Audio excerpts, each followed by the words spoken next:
Amén, amén. Bendecido sea el nombre del Señor. Pueden tomar asiento. Qué maravilla poder cantarle a este Dios tan grande, maravilloso. El día de hoy vamos a hablar de Jesús.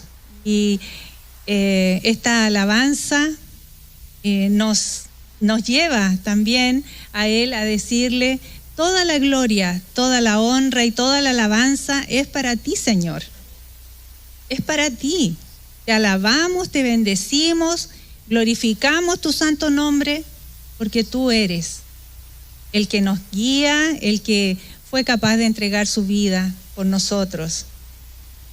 Así que bueno, vamos a esta clase. Esta es la clase número 6. Vamos a hablar de Jesús, como dije.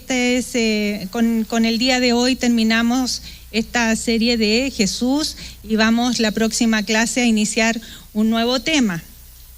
Pero lo que queda para hablar de Jesús, ¿cierto?, en este día es bastante importante. Mire, nosotros iniciamos este estudio de Jesucristo hablando de la preexistencia de Él. Lo vimos en Juan, ¿cierto?, 1:1, en donde estaba claramente el evangelista decidió, ¿cierto?, poner ahí que no quedara ninguna duda que Jesucristo existía desde antes, desde siempre, desde el sin principio Él estaba ahí.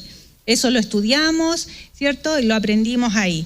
Hablamos de su eternidad, hablamos a qué vino Jesucristo, vimos también la demostración de su poder, todo lo que el Señor hace, ¿cierto?, por nosotros, por la humanidad.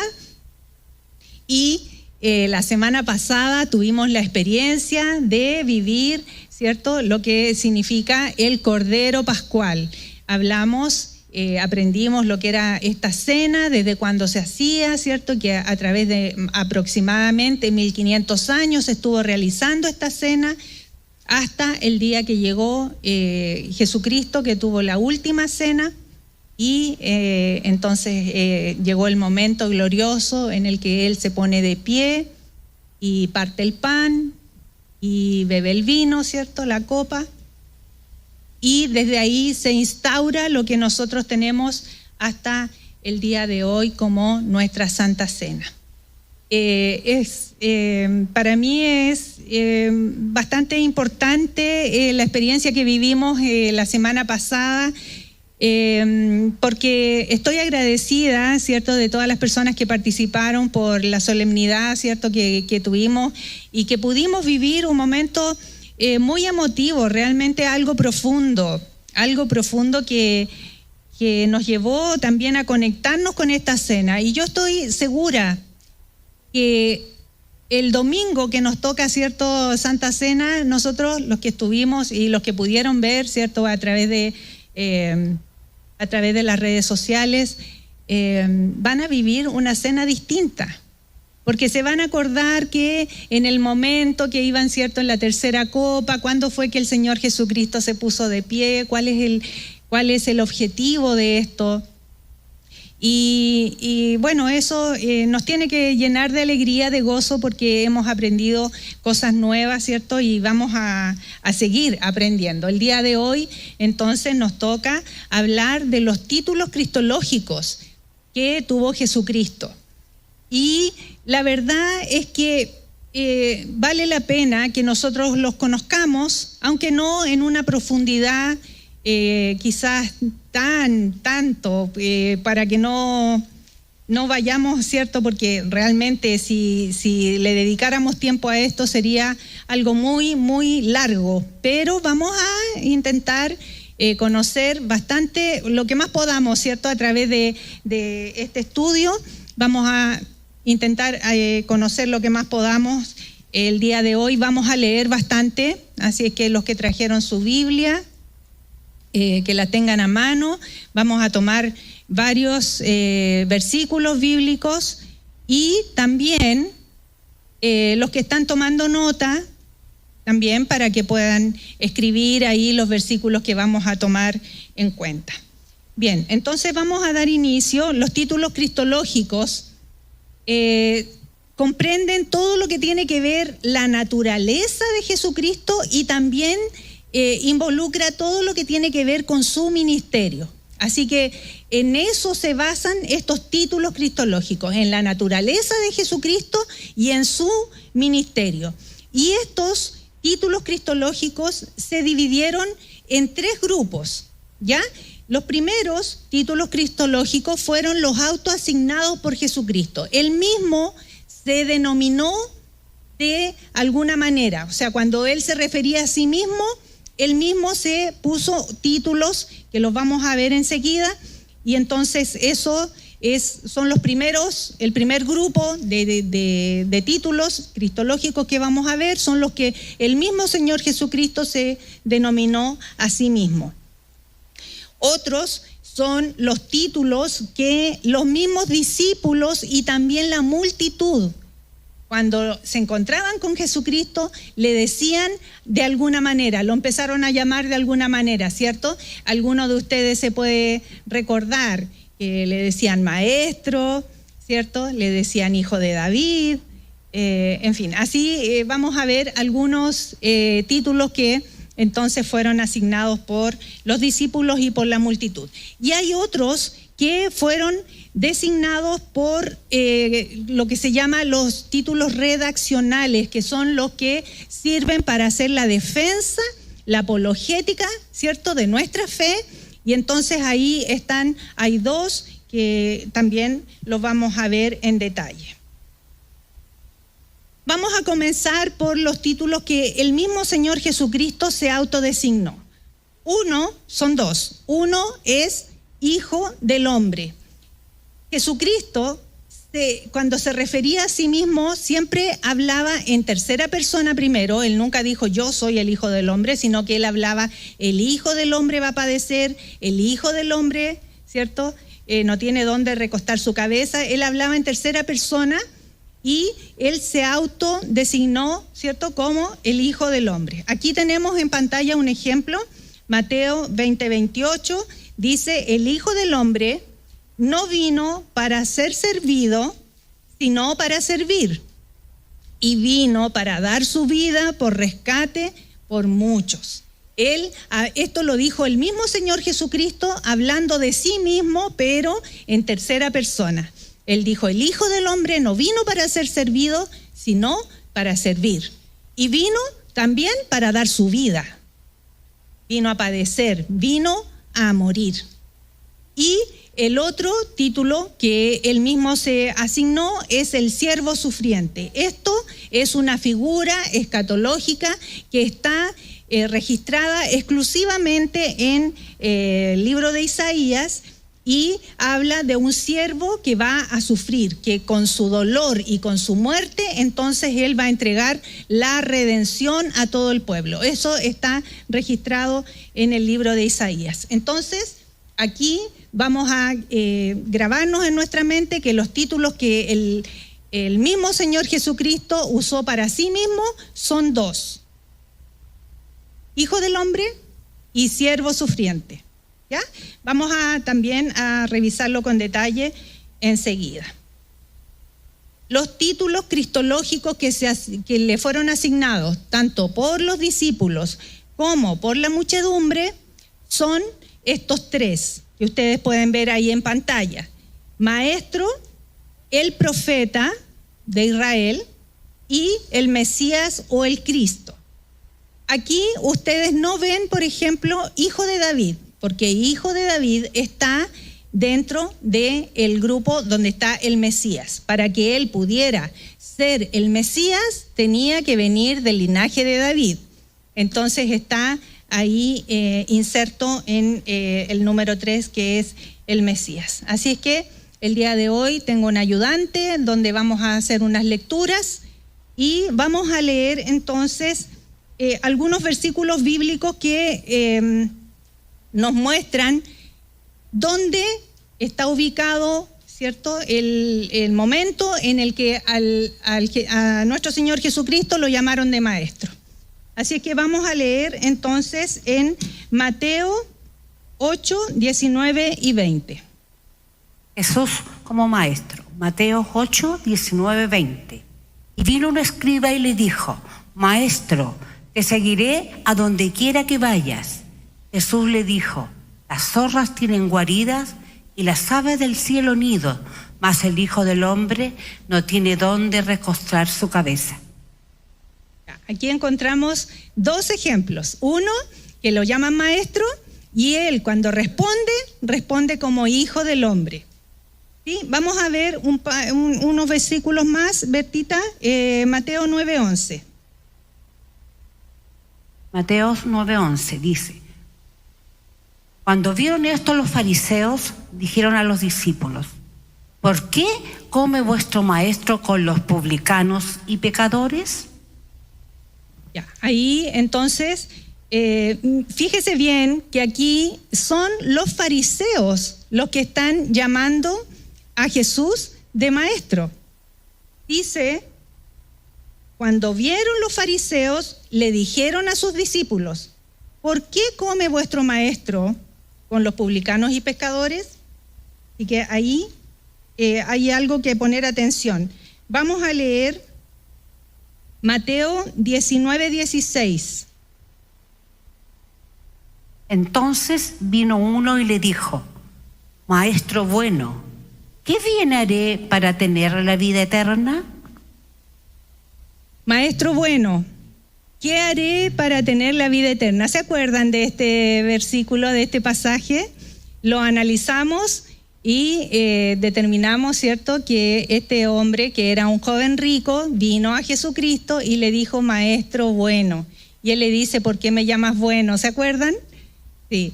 Esto es bien importante entonces porque incluso habían personas que reconocían a Jesucristo como maestro aun cuando no eran parte de los discípulos, incluso no eran parte de sus seguidores, como los fariseos, por ejemplo. Ellos lo reconocían como maestro.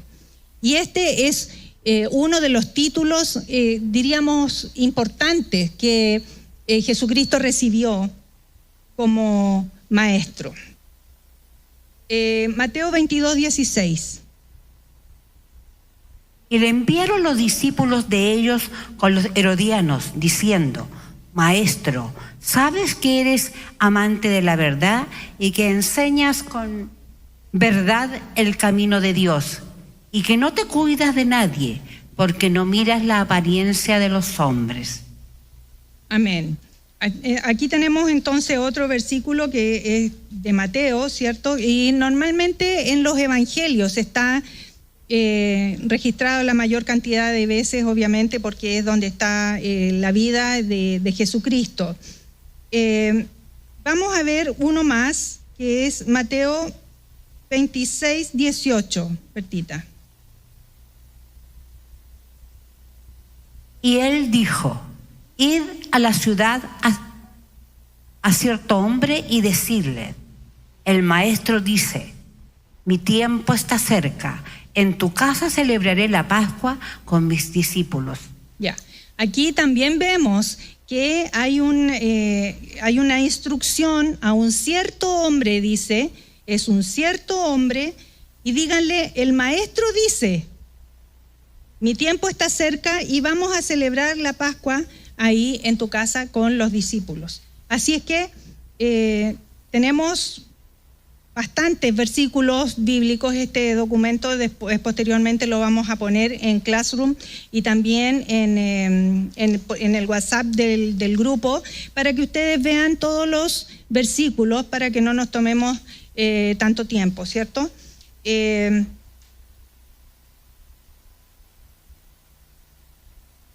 Sí, vamos a leer el último, Bertita. Marcos 4:38.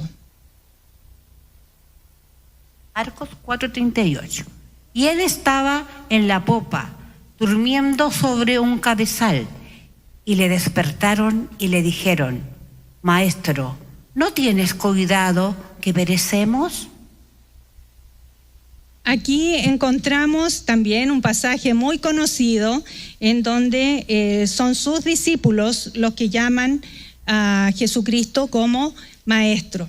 Ellos lo reconocieron rápidamente a él como su maestro porque les enseñaba, había mucha sabiduría en Jesucristo y entonces lo llamaron de maestro, y este es un título cristológico, ¿ya? Vamos a continuar con Jesús el profeta. Vamos a ver entonces que Jesucristo también tuvo una cantidad está registrado que muchos lo reconocieron como profeta por lo que él hablaba.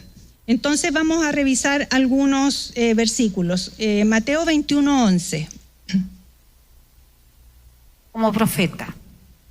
Mateo 21:11.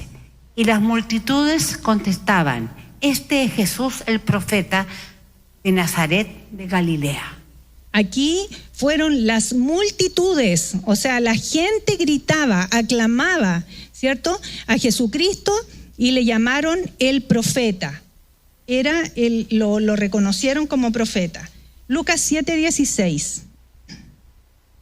El temor se apoderó de todos y glorificaban a Dios diciendo: un gran profeta ha surgido entre nosotros y Dios ha visitado a su pueblo. Claro, aquí lo reconocieron como profeta una vez que se dieron cuenta que este Jesús era el que hacía milagros, el que sanaba enfermos, el que tenía una sabiduría increíble, ¿cierto?, para entregar conocimiento a la gente.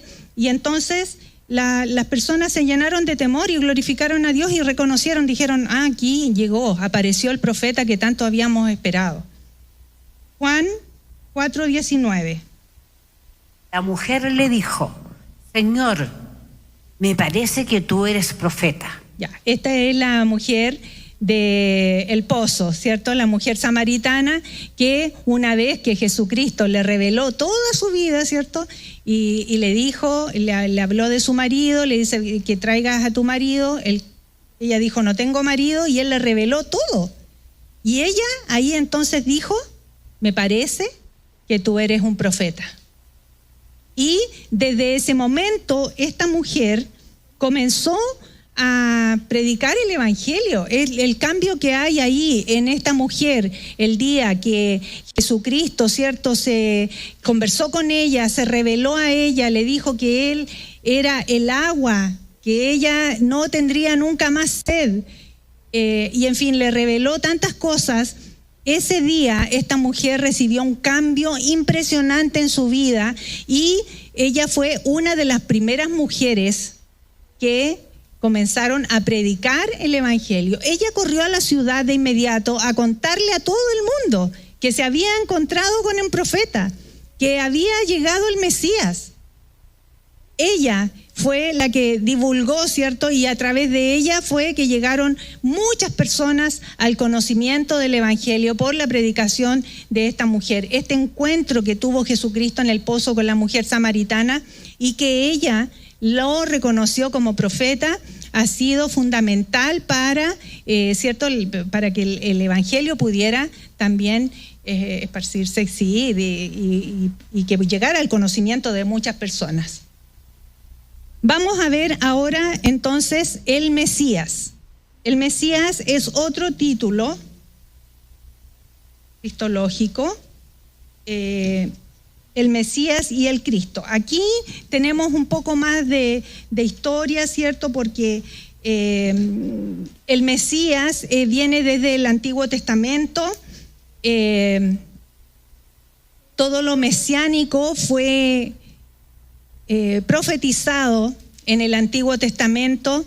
Muchos profetas entonces vinieron y anunciaron el evangelio o el nombre del Mesías, ¿cierto? Que vendría un Mesías que iba a rescatar el mundo, que iba a sacarlo, ¿cierto?, de la pobreza, bueno, vamos a leer realmente los profetas que pudieron entonces alzar su voz y decir: va a venir un Mesías que va a salvar el mundo. Fueron posteriormente en el Nuevo Testamento, fueron mencionados, ¿cierto? Y fueron referidos, porque se cumplió la palabra que ellos habían levantado hacía tantos y tantos siglos atrás. Vamos a ver entonces Miqueas 5:2. Aquí Miqueas anuncia el Mesías que nacería en Belén. Bien. El Mesías, entonces, Miqueas 5:2 dice, el Mesías nacería en Belén. O tú, Belén, Éfrate, eres la más pequeña entre las miles de Judea. De ti saldrá hacia mí aquel que será el gobernante en Israel, y su avance será desde el principio hasta el día de la eternidad. Ya, aquí estamos hablando de Miqueas, y Miqueas anuncia que iba a nacer en Belén, una de las ciudades más pequeñas, ¿cierto? Él anunció ahí. En Isaías 7:14 anunció que el Mesías nacería de una joven. Ya. Por tanto, el Señor mismo os dará una señal.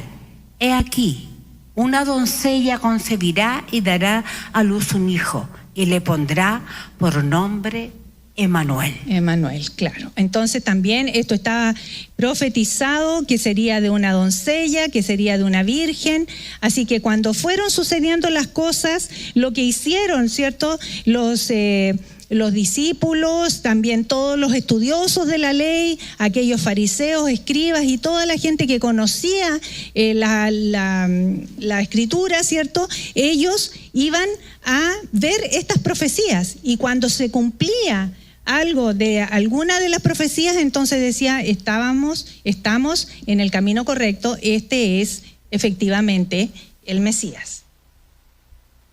El Mesías tendría autoridad profética solo comparable a la de Moisés. Esa es la profecía, Deuteronomio 18 y 19.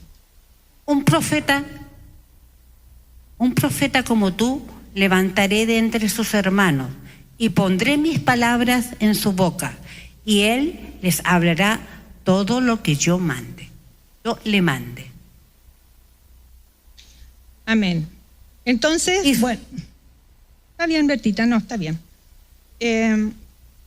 Bueno, aquí vamos también viendo que hubo profecías en donde se anunció el nacimiento de Jesucristo, se anunció de quién iba a nacer, de qué familia, de qué linaje, estaba todo establecido.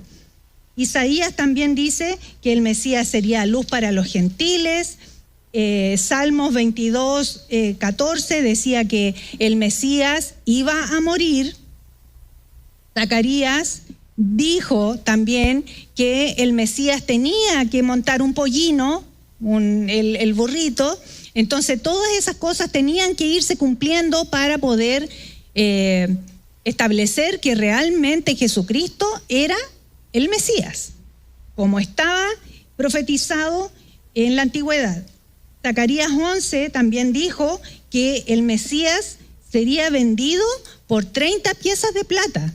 O sea, hasta ese nivel de detalle estuvo profetizado desde la antigüedad. Vamos a leer ese pasaje, Bertita, Zacarías 11:11. Y fue deshecho en ese día, y así conocieron los pobres del rebaño que miraban a mí, que era palabra de Jehová. Y les dije, si os parece bien, dadme mi salario, y si no, dejadlo. Y pesaron por mi salario 30 piezas de plata. Amén. Todo estaba profetizado, todo estaba anunciado. Y el Mesías tendría un mensajero que preparara el camino delante de él. Eso también se profetizó. Y estaba Juan el Bautista, ¿cierto? Fue el que preparó el camino delante de él. Malaquías 3:1 dice, he aquí yo envío mi mensajero, el cual preparará el camino delante de mí. Otro anuncio es que el Mesías haría señales que nos mostrarían que Él está presente. Esos son otros ciertos anuncios que estaban para decir que el Mesías era el Cristo. Así que tenemos estos 3 títulos cristológicos que fueron anunciados por los discípulos y también señalados por la muchedumbre. Y haciendo la salvedad que Hijo de David está dentro del número 3, que es el Mesías, el Cristo. Así que vamos a seguir avanzando entonces y vamos a ver los títulos cristológicos que les hablaba, que son por motivos redaccionales se llaman, y que son aquellos que ayudan a la defensa de nuestra fe. Y ahí en ese está el Señor y el Hijo de Dios. Entonces, aquí no tenemos apoyo de versículos, pero ustedes se lo saben, esto que cuando dice el Señor vendrá en las nubes, he aquí el Señor se presentará, el Hijo de Dios, ¿cierto? Entonces, estos son dos títulos cristológicos que les sirven a los escritores para defender que Jesús es el Señor y que Jesús es el Hijo de Dios, y que lo podemos afirmar con fundamento bíblico, y es cierto que tanto del Nuevo como del Antiguo Testamento nosotros podemos afirmar con toda la fuerza, con todo el corazón, que Jesucristo es el Señor. Jesucristo es el Hijo de Dios. Así que aquí terminamos con los títulos cristológicos, son entonces 7. ¿Sí? 2. Los dos primeros, que era Hijo del Hombre y Siervo Sufriente. Sí. Los otros eran Maestro.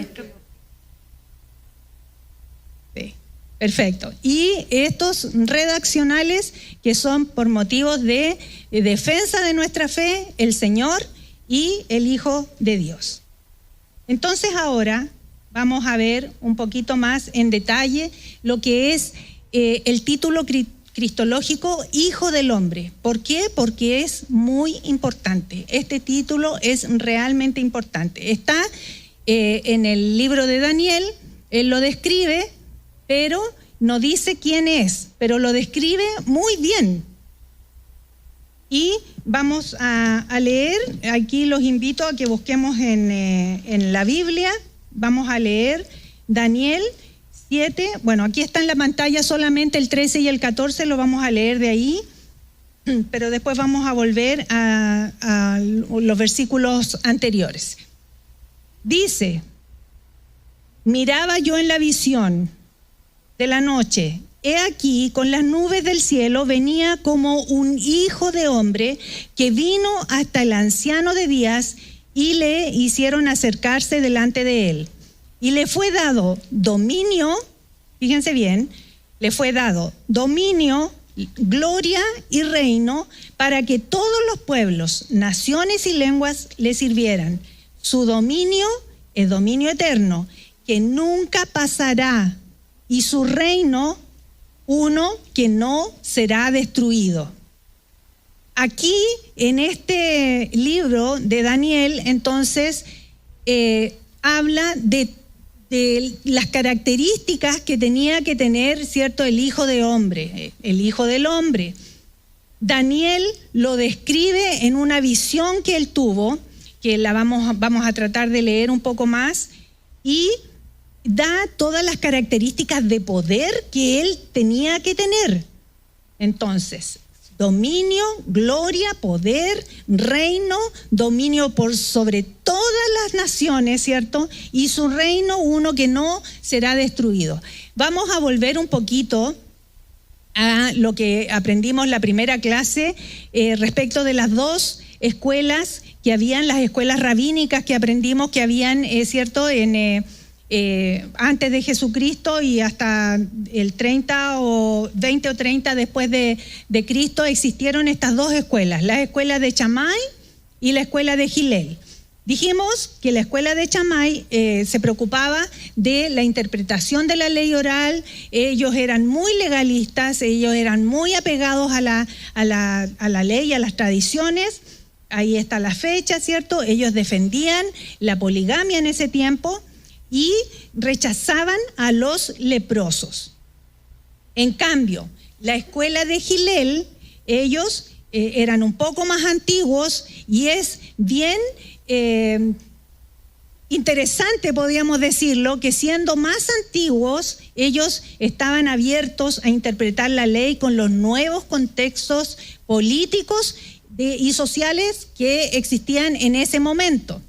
Así que es bien importante, interesante diría yo, y desde ellos nació la tradición escrita. Con ellos se comenzó a escribir la tradición desde Hillel y ellos fundamentaron la monogamia.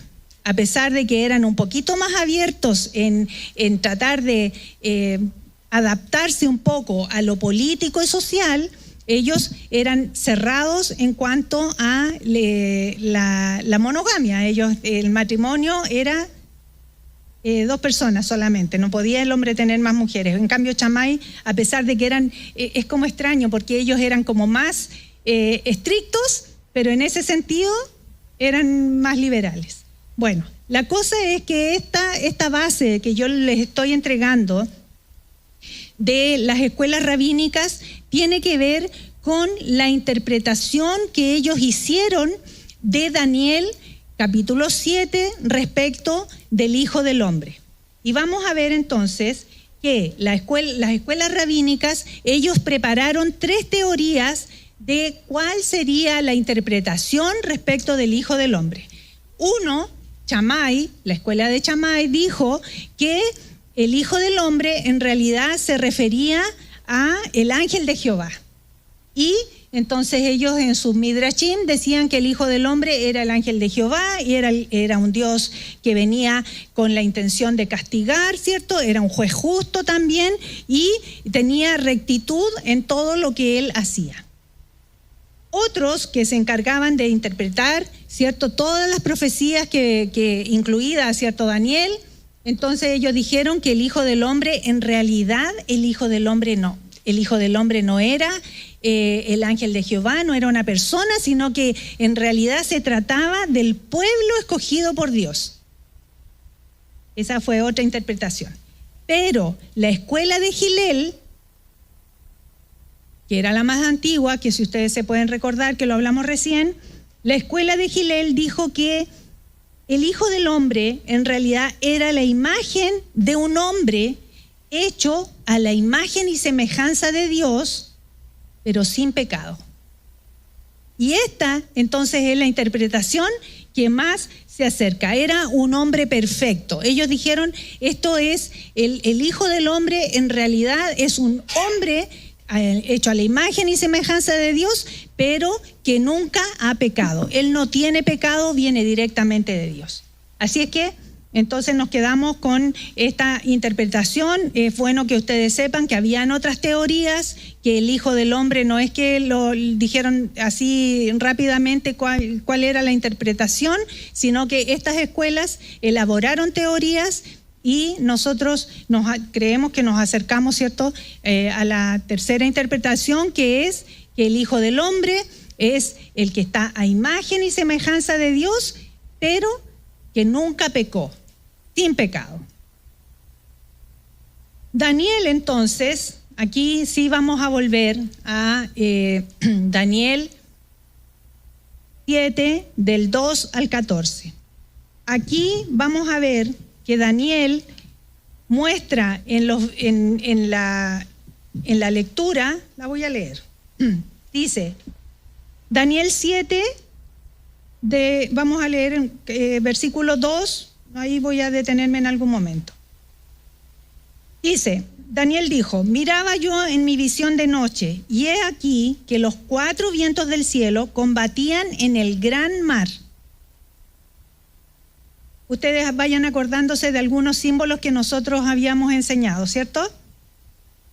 4 vientos del cielo combatían en el gran mar, y 4 bestias grandes, diferentes la una de la otra, subían del mar. La primera era como un león. Aquí vemos entonces en la pantalla, tenemos que la primera bestia, versículo 4, era como un león y tenía alas de águila. Yo estaba mirando hasta que sus alas fueron arrancadas y fue levantada del suelo y se puso niesta sobre los pies, quiere decir de pie, ¿cierto?, sobre sus pies a manera de hombre, y le fue dado corazón de hombre. Dice el versículo 5. Y aquí otra segunda bestia semejante a un oso. Vamos al versículo 6. Otra semejante a un leopardo, con 4 alas de ave en sus espaldas, tenía también esta bestia 4 cabezas, en fin. Luego, versículo 7, dice, después de esto miraba yo en las visiones de la noche y aquí una cuarta bestia. Pero esta era una bestia espantosa y terrible, en gran manera, la cual tenía unos dientes, y ahí la describe, ¿cierto?, de hierro, devoraba, desmenuzaba. Era muy diferente esta, de todas las bestias, dice, que vi antes de ella y tenía 10 cuernos. Pero, aquí mire, puse un pero muy grande, pero en el versículo 13 aparece en las nubes uno como hijo de hombre, ¿sí?, que venció a todas las bestias y dominó el reino, ¿cierto? Y dominó y reinó para siempre, que está relacionado con Apocalipsis, que lo vamos a ir a ver enseguida. Este versículo 13 aparece muy similar a Apocalipsis 1:7. Entonces, el versículo 13 dice, miraba yo en la visión de noche y he aquí con las nubes del cielo venía uno como hijo de hombre que vino hasta el anciano de días y le hicieron acercarse delante de él. Y le fue dado dominio, gloria y reino para que todos los pueblos, naciones y lenguas le sirvieran, y su dominio es eterno, nunca pasará, y su reino es uno que nunca será destruido. Entonces aquí vemos que estamos en Daniel, pero estamos viendo, nosotros que ya estamos, ¿cierto?, en esta época y que conocemos a Jesucristo, vemos como una descripción absoluta de Jesús y de su reino, que Él es el que va a vencer por sobre todas las cosas. Daniel, entonces, 13 y 14 nos habla que el anciano de días, porque en el versículo 3 dice, he aquí, con las nubes del cielo venía uno como hijo de hombre y que vino hasta el anciano de días. Vemos que el anciano de días es el propio Dios. Entonces ahí tenemos que el anciano de días es Dios mismo, significa eterno, significa sabio, la sabiduría eterna. El Hijo del Hombre viene con esplendor, viene con toda la riqueza, todo lo más grande que nosotros no podemos imaginar. Entonces Él viene con esplendor. Y el versículo 14 habla de todo su poder. Habla del dominio, habla de la autoridad, de la gloria y el reino. Y aquí entonces llegamos a los oficios que tendría el Hijo del Hombre. El Hijo del Hombre tiene autoridad, Él es rey con toda la autoridad para gobernar, Él es juez y es un juez justo, ¿cierto?, que viene a juzgar a los vivos y a los muertos, ¿cierto?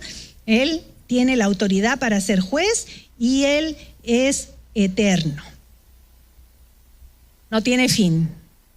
Y llegamos a esta conclusión después de haber pasado por algunos análisis. Espero que no haya sido demasiado tedioso para ustedes, pero teníamos que verlo así para poder comprenderlo. Entonces, Jesús, mire, es que esto a mí me fascina, porque digo, después de todo esto, de saber quién es el Hijo del Hombre en los escritos antiguos, vamos a verlo en Daniel, ¿cierto?, y en otros escritos antiguos donde aparece el Hijo del Hombre con toda esta descripción. Luego aparece Jesucristo y dice, Hijo del Hombre. Y Él nunca dijo, yo soy el Hijo del Hombre, pero decía, el Hijo del Hombre vino para servir, vino para salvar, vino para sufrir, vino para todo lo que nosotros ya conocemos. Pero es fascinante, la Escritura es fascinante de saber entonces quién era este Hijo del Hombre, que viene desde el Antiguo Testamento. Así que entonces nosotros llegamos a la conclusión Jesucristo entonces se presenta como Hijo del Hombre con un respaldo para atrás de quién es efectivamente y que había sido anunciado con tanta antelación, ¿cierto? Y él asume este rol, este título, y lo cumple a la perfección.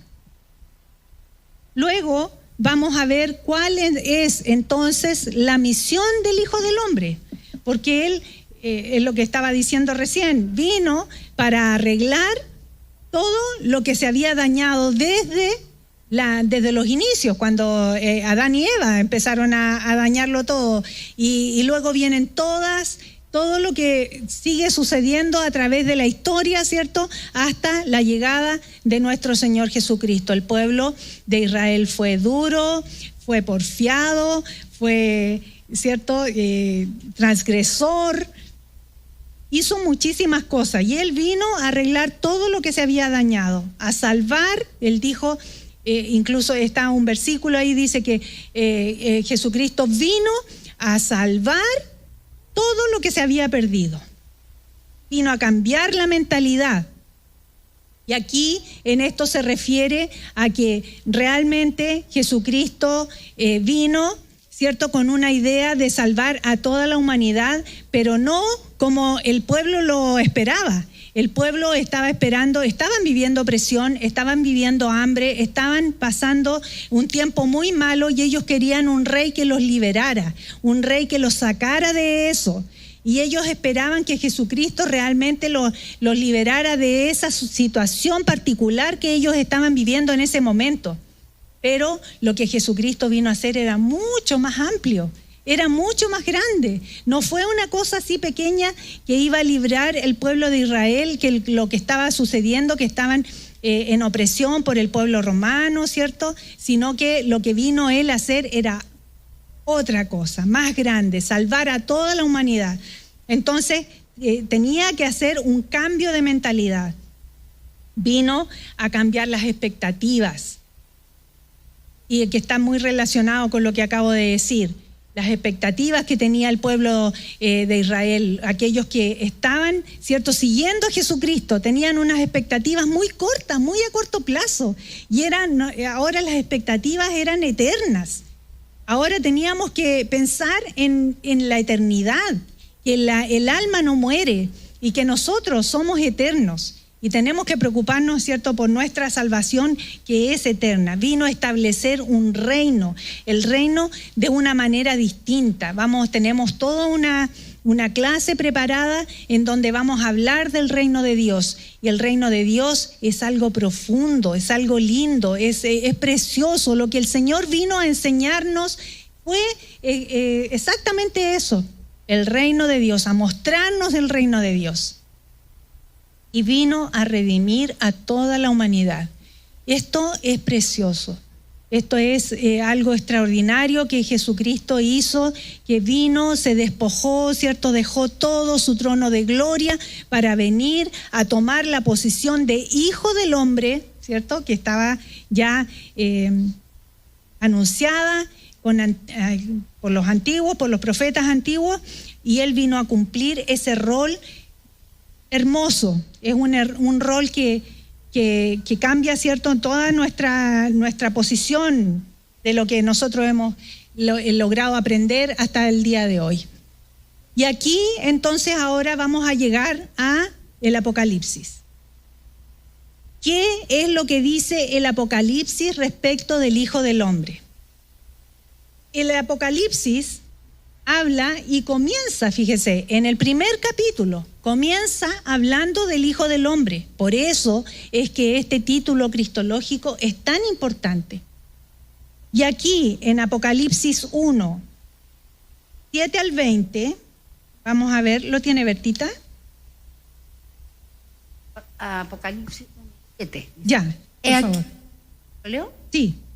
He aquí que viene con las nubes, y todo ojo lo verá, y los que le traspasaron, y todos los linajes de la tierra harán lamentación de él. Sí, amén.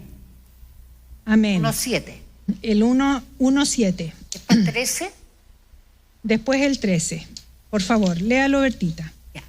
Y en medio de los 7 candeleros, a uno semejante al Hijo del Hombre, vestido de una ropa que llegaba hasta los pies y ceñido por el pecho con un cinto de oro.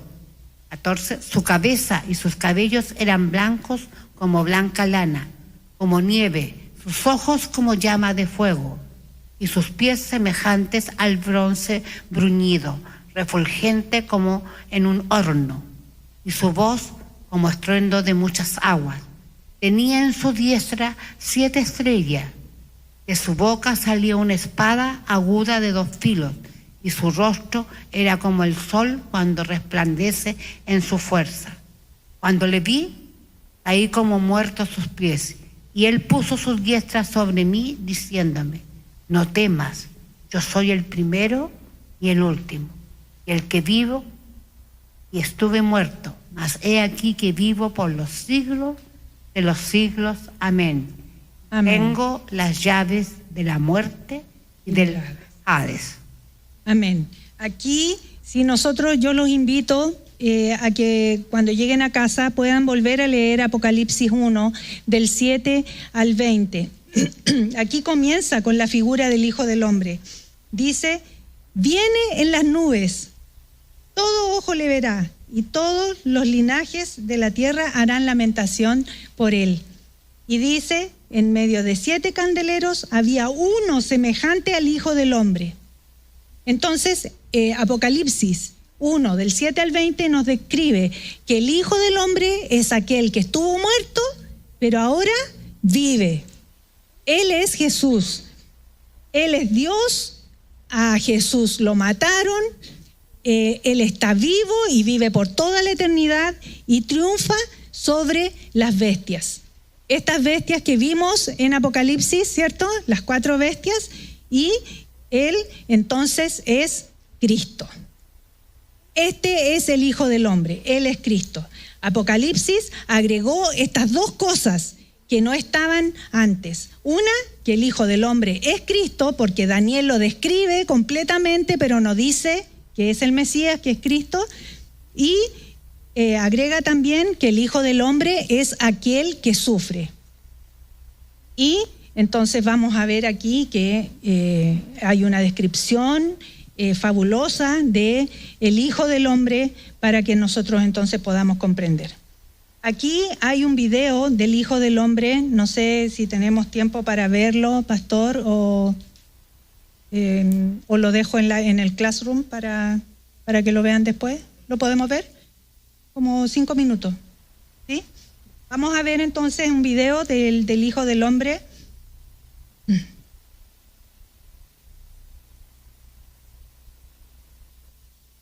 El Nuevo Testamento, notarás que el título más frecuente que utilizan las personas para describir a Jesús es el Cristo, esto es, el Mesías.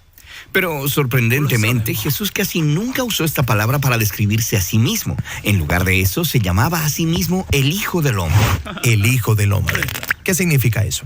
Bueno, la frase viene de un capítulo importante del libro de Daniel en el Antiguo Testamento. Daniel era un prisionero de guerra israelita, quien fue obligado a vivir en el imperio de Babilonia y trabajar para el orgulloso y violento rey que destruyó su hogar. Eso suena horrible. Y mientras estaba viviendo y trabajando en Babilonia, Daniel tuvo un sueño profético muy loco.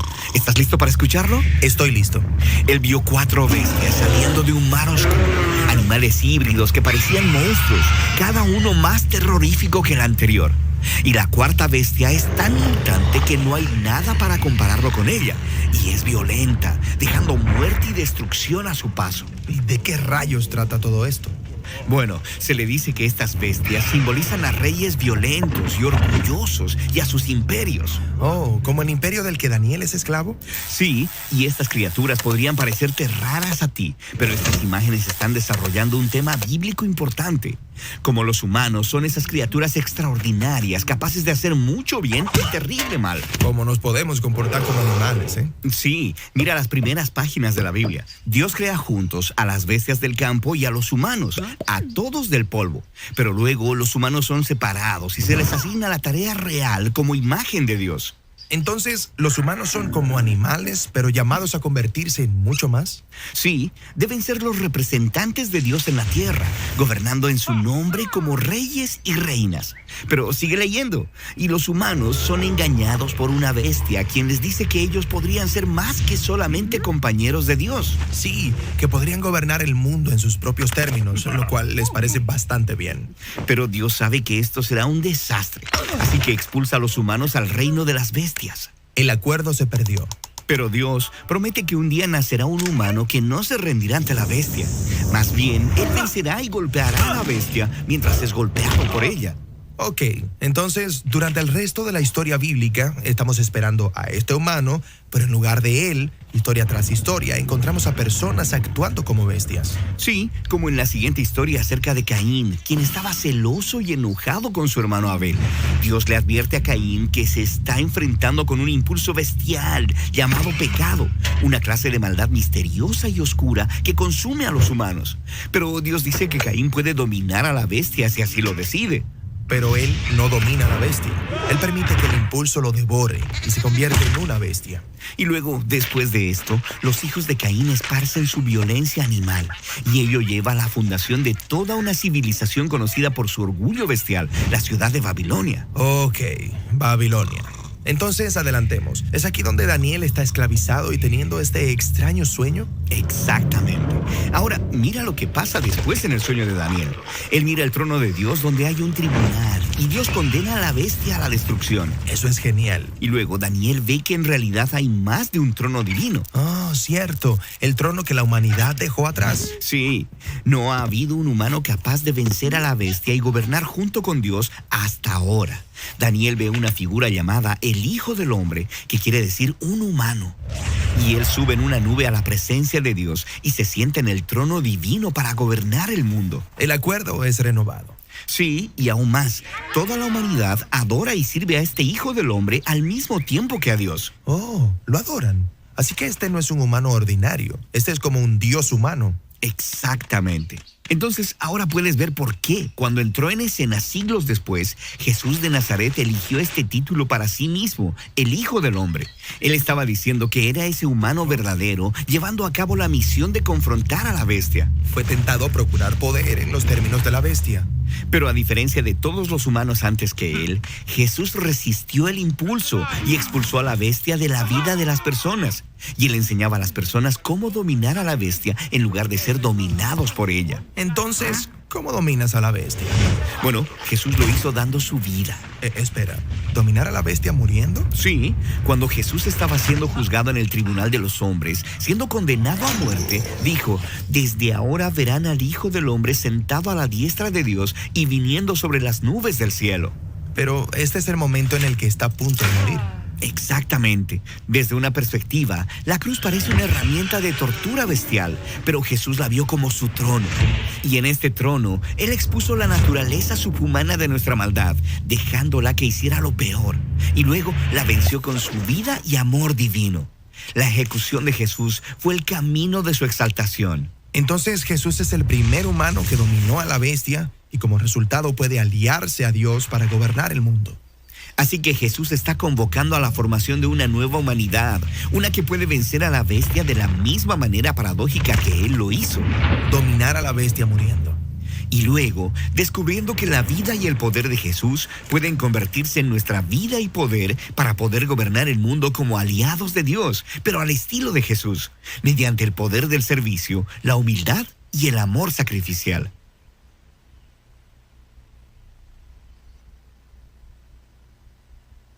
Amén. Entonces aquí estamos viendo una explicación un poco más, no sé, didáctica se puede decir, para aprender de qué se trata. Y lo más importante que yo creo que salió aquí en este video es que habla de que Jesús venció a la bestia, ¿cierto? Y que cada uno de nosotros tenemos una bestia que vencer, la tenemos dentro. Tenemos una bestia que vencer con la que peleamos todos los días. Hay una abuelita que tratando de explicarle esto a su nieto, le dice: mira, nosotros tenemos 2 lobas adentro de nuestro cuerpo. Una loba es buena y la otra loba es mala. Y estas lobas pelean dentro de nosotros constantemente, día y noche están peleando dentro de nosotros. Y entonces el niño le pregunta, abuelita, ¿y quién gana? ¿Cuál de las 2 lobas gana? Y entonces la abuelita le responde, aquella a la que tú alimentas más.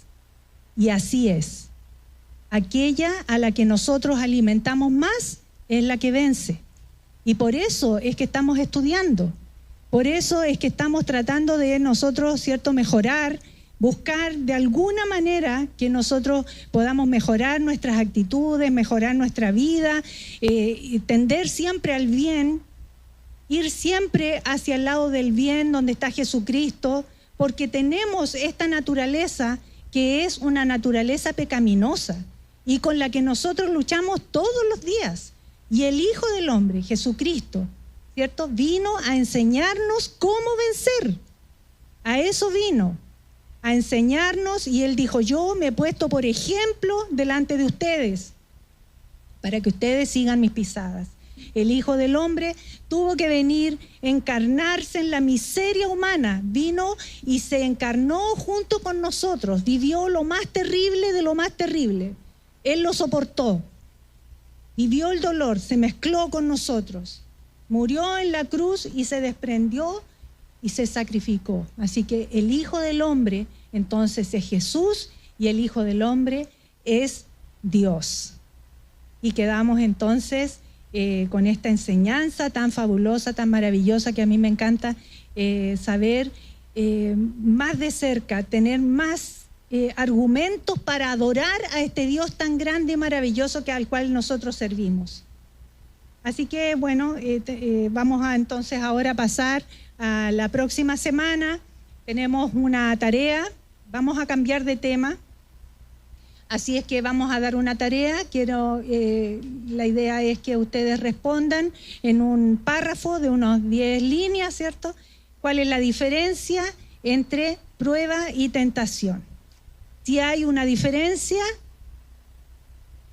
ustedes me dicen, ¿hay una diferencia? ¿Cuál es esa diferencia?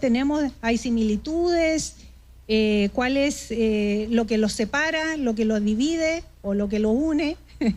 Así que quiero la posibilidad de que ustedes ahí puedan contestar a través del Classroom o a través del WhatsApp que estamos nosotros teniendo, ¿cierto? Ahí puede ser a través del WhatsApp personal, me pueden mandar a mí, o a través del grupo, o también a través del Classroom. Así que eso es para la próxima semana. Y la próxima semana iniciamos con un tema muy lindo también, ¿cierto?, que vamos a tratar acerca del Espíritu Santo. Ustedes saben que muy pronto, creo que es el 28 de mayo, vamos a celebrar Pentecostés, los 50 días después de la resurrección de nuestro Señor Jesucristo. Así que yo pienso que vamos a intentar tener esta clase de la próxima semana del Espíritu Santo y la siguiente, para que podamos celebrar también Pentecostés. Así es que eso tenemos lo que tenemos programado.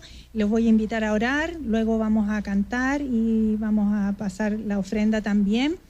Y le doy las gracias a cada uno de ustedes por la asistencia y por escuchar esta clase que en el día de hoy ha sido bien importante conocer cuáles son los títulos cristológicos que tuvo nuestro Señor Jesucristo. Amén. Vamos a orar.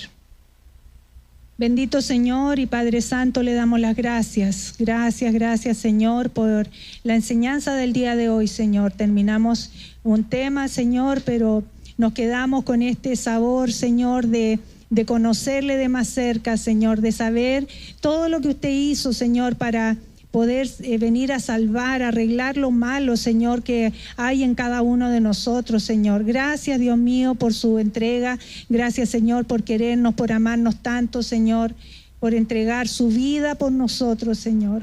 Gracias, Dios mío, por estar ahí disponible, por estar siempre presente, Señor, y atento a lo que nos está pasando para poder ayudarnos, tendernos la mano, Señor, y como Rey, Señor del cielo, perdonar nuestras faltas, perdonar nuestros pecados, Señor, y volver a limpiarnos y levantarnos, Señor, para su gloria.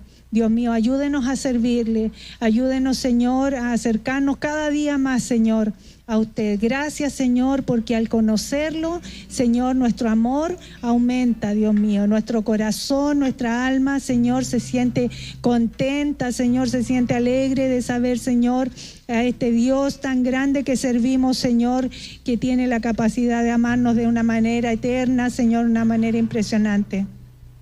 Gracias, Señor. Le alabamos, le bendecimos, glorificamos su santo nombre, Señor. Y dejamos este servicio en sus manos en el nombre de Jesús. Amén y amén. Vamos a cantar y vamos a recibir la ofrenda. Hermana Teresita. Amén.